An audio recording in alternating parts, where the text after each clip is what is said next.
पन्हाळा तालुक्यातील केखले इथले संभाजी बाबू कोलुले पाटील हे आज सकाळी गावातील पाझर तलावाशेजारी असणाऱ्या तराळकी नावाच्या शेतात वैरणीसाठी गेले होते। त्याचवेळी अचानक आलेल्या मधमाशांच्या थव्यानं संभाजी यांच्यावर हल्ला चढवला।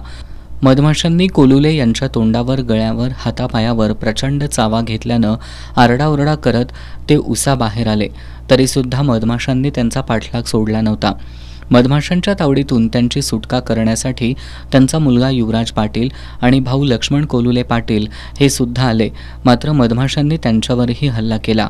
मधमाशांच्या हल्ल्यामुळे गंभीर जखमी झालेले संभाजी बेशुद्ध पडले।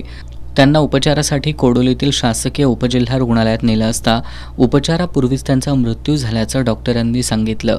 संभाजी कोलुले हे वारणा दूध संघाचे निवृत्त कर्मचारी होते।